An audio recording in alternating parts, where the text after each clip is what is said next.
This is VOA Africa.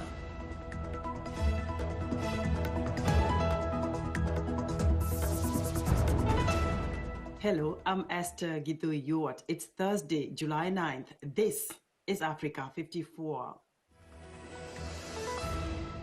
Due to the global outbreak of COVID-19, Voice of America is taking every necessary precaution to safeguard its employees. So our broadcast will look a little different today and in the near future as we, out of an abundance of caution, reduce our staffing at VOA headquarters here in Washington. We're working to help keep you informed about what's going on, and we appreciate you staying with us on Africa 54. Amadou Gon Coulibaly, Ivory Coast's Prime Minister, has died just months before the election that could have thrust him into the presidency. David Doyle reports. The Prime Minister of the Ivory Coast has died just months before the election that could have thrust him into the presidency. Amadou Gon Coulibaly's exact cause of death has not yet been made public, although he had just returned from having cardiac examinations in France and had heart surgery in 2012. He's said to have fallen ill during a weekly cabinet meeting, according to President Alassane Ouattara. Coulibaly was tapped up by the president to succeed him as the ruling party's candidate, after Ouattara said he wouldn't run for a third term. His death will likely set off a scramble within the ruling RHDP over who will replace him on the ballot sheet. There's no clear-cut candidate for the October poll, which is widely considered a test of stability for the world's top cocoa producer. That was David Doyle of Reuters reporting. Since late 2019, parts of Kenya have been under siege by swarms of locusts. The number of flying insects reached the highest in recent memory, and environmental factors helped them spread across the country. VOA's Arashar Basadi looks at a new phone app that helps local authorities track and control swarms. Out-of-control locust swarms threaten the food supply in Kenya. Since late 2019, unseasonably wet weather and a record number of cyclones scattered the flying insects and helped boost their numbers to the highest in 3 generations. I go look for locusts where they are. I report, I take pictures, I upload videos of their movement. And also advise them which kind of control can be used. Achilo Christopher works as a United Nations trained locust scout. Here in Kenya's poorest region, Turkana, he tracks and logs information about swarms using an app called eLocusts. His efforts are a welcome help to local authorities like Gabriel Okata. The scouts in the field help us by indicating where there are locusts and where there are no locusts by filling into the app, and that information guides us in making decisions in terms of resource mobilization and planning for control and surveillance. Essential work considering the damage locusts can wreak on crops. One locust eats and food equals to its weight. So remember having millions of locusts.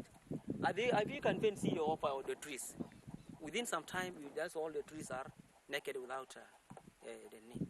And even they go inside the farms, destroying the farms. So it's a very big impact on the food security.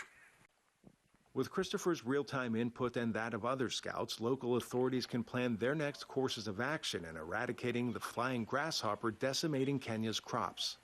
Arash Arabasadi, VOA News, Washington. The COVID-19 virus continues to ravage the world, reaching a new milestone on Thursday with over 12 million confirmed infections and nearly 550,000 deaths, according to Johns Hopkins University. The United States leads the world with most confirmed coronavirus infections, with just over 3 million, one-third of the world's total number, including more than 60,000 new cases reported on Wednesday, the largest single-day number since the outbreak erupted. At least 5 states, California, Texas, Tennessee, West Virginia, and Utah, posted a record number of new infections Wednesday. Now to the continent, where on Thursday, according to governments and the World Health Organization, Africa has over 512,000 confirmed COVID-19 cases and almost 12,000 deaths. John Kengasong, chief of the Africa Centers for Disease Control and Prevention, says new cases climbed 24% across Africa in just the past week. Kengasong says 5 countries, Algeria, Egypt, Nigeria, Ghana, and South Africa, are accounting for 71% of the infections. Meanwhile, Nigerian officials say domestic flights are now available. Airports in Abuja and Lagos reopened for flights Wednesday, with more airports set to resume operations within a week. No date has been announced for international flights to resume, according to Reuters. More than 3 million people in the United States have contracted the coronavirus, and more than 130,000 people have died. Now there's a dramatic surge of infections in some of the biggest states in the country: California, Florida, Texas, and Arizona. VOA's Mariama Diallo has the details. The California coronavirus surge, led by Governor Gavin Newsom, a Democrat, to order partial lockdowns in about a third of the state's 58 counties. The state assembly, scheduled to return from summer recess next week, is also closed indefinitely. That's unacceptable to some Republicans. It's just not a sustainable solution to shut the legislative branch of government down indefinitely. There are people across the state who depend on the work we do, not least of which the work that is directly relevant to addressing the public health issues related to COVID-19 and the associated issues affecting the economy and people's lives. In Florida, another hard-hit state, Republican Governor Ron DeSantis says there are medical facilities across the state ready to handle the influx of coronavirus cases. In South Florida, you now have the Miami Care Center. You have a facility in Broward that's COVID only, and then you have 2 in Palm Beach County that are COVID only. So that's a pretty significant number of beds to be able to care for people who are COVID positive. On Tuesday, Florida Democratic congressional delegation blasted the governor's response to the outbreak, saying his refusal to issue statewide orders requiring masks and closing beaches is killing Floridians and spreading the disease. Florida has been averaging more than 8,500 new confirmed cases per day during the past week, almost 8 times the average of a month ago. In Arizona, there's also a record demand for hospital beds. We are definitely not seeing the curve bend. I mean, every day it seems one after another there's a new record level of brand new cases of COVID-19 in the state of Arizona. Texas, during a surge, has become one of the U.S. states worst hit by the coronavirus pandemic. More than 10,000 new cases on Tuesday, a record since the pandemic started. But despite state orders, many locals, such as these rodeo spectators, still reject social distancing regulations and wearing face masks. Because I'm an American and I feel like I should be able to do what I want to. I pay my taxes, I live free, I want to be free. Because it's against our constitutional rights. They shouldn't be able to dictate what I wear. But a leading American infectious diseases expert warns after the past weekend's Independence Day celebrations, the number of coronavirus cases could increase dramatically. We are in one of the worst parts of the epidemic. This is the beginning. They will double in the next 2 weeks and then double again the week after that. But the White House COVID-19 task force sees a different picture. We're actually seeing early indications of a percent of positive testing flattening in Arizona and Florida and Texas.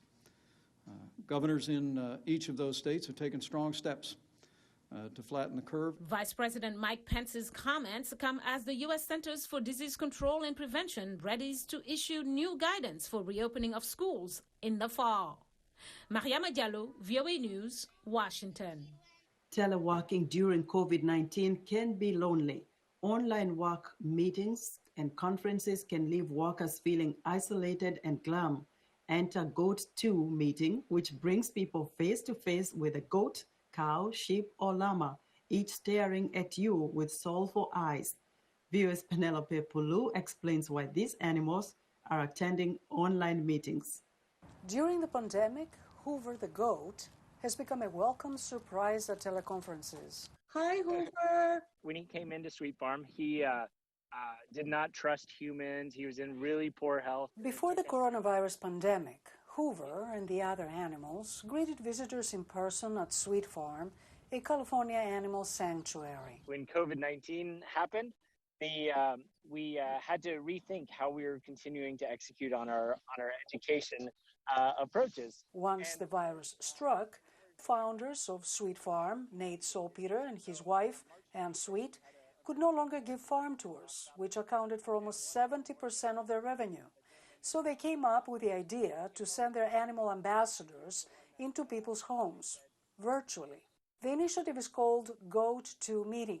For about $100, a Sweet Farm animal will attend your online conference. It's a sweet escape for people stuck at home in front of their computer screens. For a brief moment, they are transported to open fields with sweet animals. The funds from Goat to Meeting go to rehabilitate these rescues. They come from a variety of situations, everything from factory farms, live markets, animal abuse, neglect, shut down rooster fighting operations. Rescue is part of Sweet Farm's mission. During go-to meetings, Nate Salpeter also shows how to buy or grow food locally, how to cook sustainably in a way that is better for the environment. His foundation helps bring awareness on the dangers of global meat industries and wet markets. After Sweet Farm made this possibility, I decided that would be a really good thing to help bring a little bit of joy to our team meetings, as well as to support an issue that was near and dear to the hearts of many of the people on our team. Elaine Turville, a government consultant, surprised her colleagues by bringing the farm animals online. Along the bottom, I could see everybody's video, and I could hear kids in the background going, "Mom, look at that goat," or "Look at that cow." It was awesome. So you had all these people who had been stuck inside, mainly in urban areas, who had only seen their family and were sort of like craving this interaction to be able to see the animals. It was amazing. We received so many positive comments about how people felt, how it made them feel more connected to each other, because then they could talk about the animals. We're happy that we can share it with people.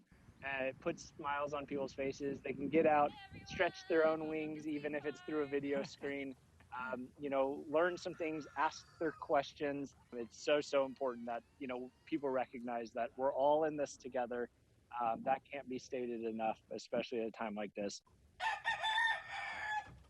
Penelope Pulu, VOA News, Washington. There's growing speculation that Britain may be about to reverse course and ban the Chinese firm Huawei from its rollout of 5G mobile telecoms technology. A move by the United States to ban U.S. companies from selling crucial microchips to Huawei appears to have changed the calculation in London. But as Henry Ridgwell reports, Beijing is warning Britain against what it calls making China into an enemy. Prime Minister Boris Johnson is trying to build a new so-called global Britain after Brexit, eyeing new trade deals with the world's biggest economies, the United States and China. But Britain finds itself increasingly torn between those two rival powers. In January, Johnson approved Chinese firm Huawei to build non-core elements of Britain's 5G mobile network. The United States strongly criticized that decision, warning that Huawei is closely linked to the Chinese government and poses a security risk. Now it appears the Prime Minister may be about to change his mind. I'm also determined that the UK should not be in any way vulnerable to high-risk state vendors. So we'll have to think carefully about how we handle that.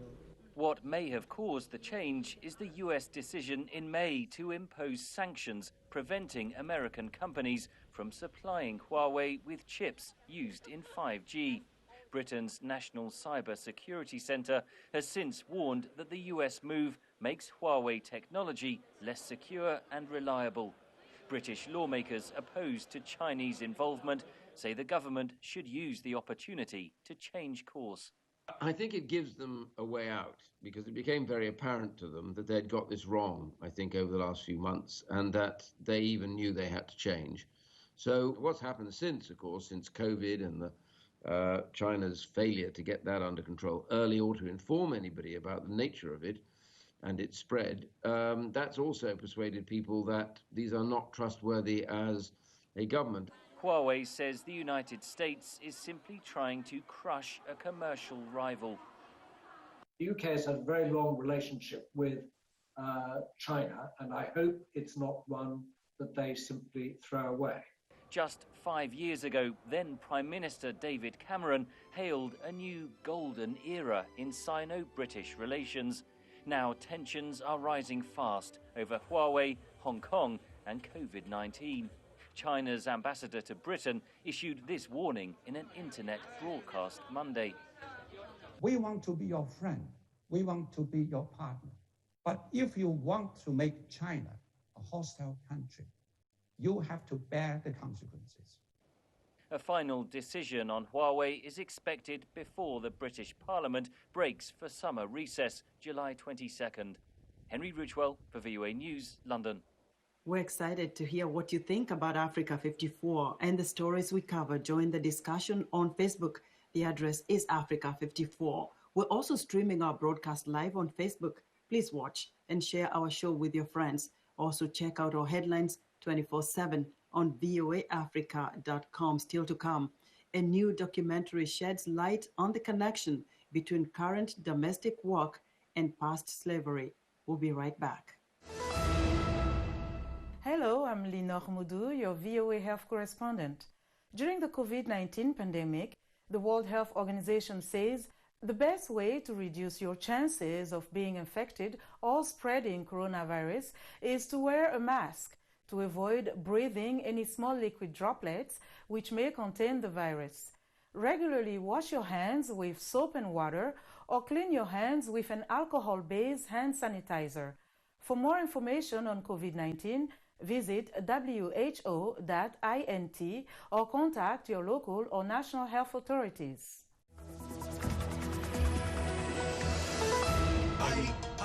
Hi, you just hi.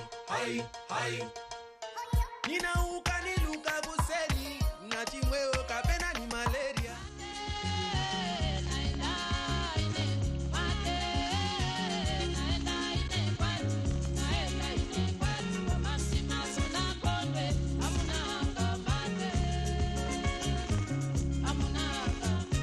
Let me love it when you come my way. Shmani baba when you walk away. I wanna make you my woman. I don't wanna waste no time. I say, hold up, my mama. You know I'm wanting you. I say, hold up, big mama. Can I be the one for you? Tell me, where did you come from?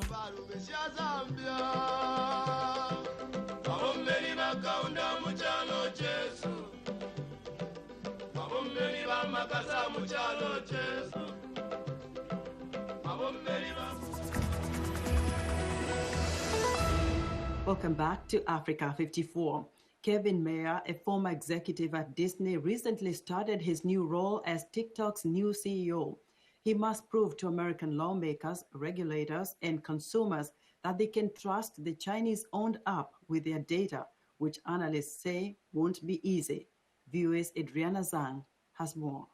TikTok has been long criticized as a threat to its users' privacy and U.S. national security. Earlier this year, U.S. Senators Josh Hawley and Rick Scott introduced legislation to ban all federal employees from using TikTok on government devices because of concern over the Chinese government accessing the data of American users. Analysts say this is a real danger. When I think about the risks of, downloading or using these apps from China, it's that we're looking at risk. And by risk, it's the risk of the CCP saying, let's break glass in case of emergency. And it's in those instances where they might look at their national intelligence laws and ask companies for data. In company statements, TikTok says it takes privacy seriously and is committed to ensuring that TikTok continues to be safe for its users. TikTok now has an American CEO, 58-year-old Kevin Mayer, who is also the COO of ByteDance, TikTok's Chinese parent company. But while Mayer is American, some experts say he still must answer to the Chinese executives who ran the company. It could go either way. He could end up being a puppet. He could end up really just doing the bidding of ByteDance. But it could also be that because he comes from such a high position in Disney, because the ambitions and vision of TikTok are so high, that ByteDance really listens to him and takes his input and augments its strategy. With the U.S. and Chinese relationship increasingly strained over trade and the coronavirus pandemic, U.S. regulators are subjecting Chinese tech companies like TikTok to even more scrutiny. So, hiring American executives, say analysts, may not make a difference. It may have worked in the past, but it's not going to work the same way now because post-COVID, the relationship between U.S. and China has changed so dramatically. And because technology is now driving geopolitics, a company like TikTok and all Chinese technology companies are really going to be in the crosshairs of the U.S. government. Adriana Zhang, VOA News, Washington. There are growing calls for Britain to also enact sanctions against human rights abusers in China after the first such measures were imposed against dozens of individuals from Russia and Saudi Arabia. The first so-called Magnitsky sanctions were announced this week following years of campaigning by friends and family of Sergei Magnitsky, a Russian lawyer killed in 2009. Here again is Henry Ridgwell. Sergei Magnitsky, a Russian lawyer investigating state corruption, died in a Moscow jail in 2009. His body showed signs of torture. No one has been convicted because of his death. In the decades since, his client, Bill Browder, has fought for governments around the world to enact sanctions against those involved in Magnitsky's demise. The campaign marked a milestone Monday as Britain announced its first targeted sanctions. Those with blood on their hands, the thugs of despots, the henchmen of dictators, will not be free to waltz into this country to buy up property on the King's Road, to do their Christmas shopping in Knightsbridge, or frankly to siphon dirty money through British banks or other financial institutions. 25 Russian officials allegedly involved in Magnitsky's death face asset freezes and travel bans, including directors of Russia's investigative committee, which reports directly to President Vladimir Putin, members of the General Prosecutor's Office, as well as judges. Russia has asked Interpol to arrest Bill Browder 7 times on charges of tax evasion. Browder says the charges are baseless and evidence of his campaign's success. Putin values money more than human life, and we've created a mechanism to take his money away from him, and that's just unforgivable as far as he's concerned. Britain also enacted sanctions Monday against 20 Saudi Arabian nationals accused of the gruesome murder of the American journalist Jamal Khashoggi, who wrote for The Washington Post. Further measures target officials in Myanmar and North Korea. Some British lawmakers are calling for Hong Kong's chief executive, Carrie Lam, to be added to the sanctions list, following China's imposition of a new security law, which critics say infringes upon basic human rights, including freedom of speech. China is probably the prime example of a human rights abuser that should have people sanctioned. They should be stung for what they've done to the Uyghur population, for what they're doing in Hong Kong. The United States and Canada already have Magnitsky-style legislation in place. The European Union is working on its own. If the EU is not involved, then these people will buy villas in the south of France. They'll keep their money in German banks, and they'll send their kids to Swiss boarding schools. And so we need to get Europe on board.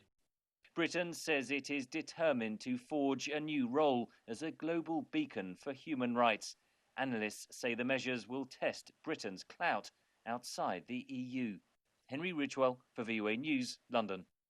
In Brazil, a new documentary sheds light on the connection between current domestic work and past slavery in a profession where the majority of workers are Black women. Red Carpet's Barbara Santos has more.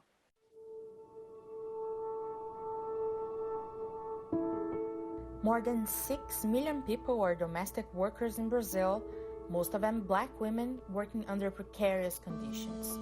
That is the reality shown in the Brazilian documentary Aqui Não Entra Luz, which translates to Light Does Not Enter Here, referencing housemaid rooms in Brazilian houses, a small area with poor lighting where domestic workers sleep. Brazilian filmmaker Caroline Maia, who directs the film, is the daughter of a domestic worker. I start the film with my story, my experiences with my mother, And through those experiences, I investigate this profession, those places. I didn't have any experience with the housemaid's room when I was a child. That was not part of my reality, neither of my mom's. I got in touch with that place in a more symbolic and violent way as an adult when I was working as a journalist, and my boss mentioned that I should have been sleeping in a housemaid's room in a plantation. That is when I decided to investigate those places and understand how they relate to Black women.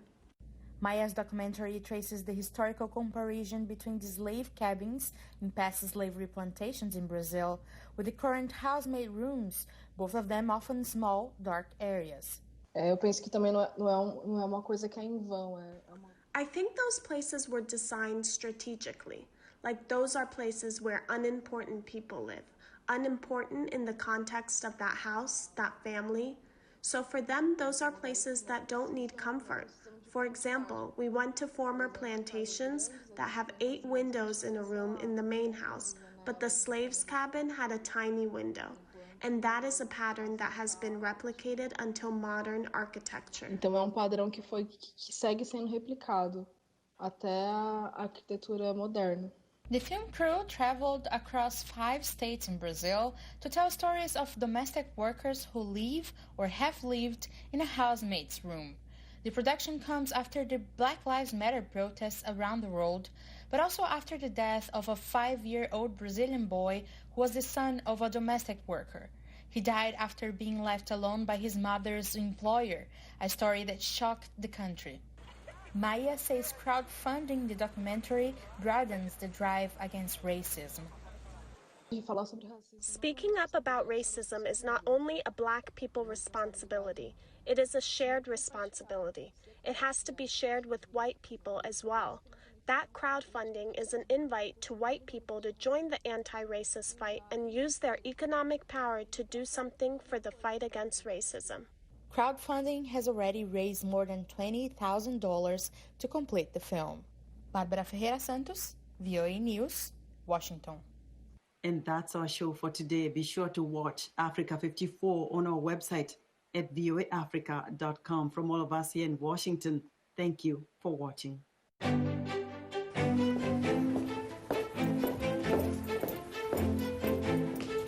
Being part of Our Voices is about more than just sitting here and talking about women's issues. It's about listening to them and bringing their opinions to the table and making sure their voices are heard. Because our lived experiences, our stories, and our voices will help shape the next generation.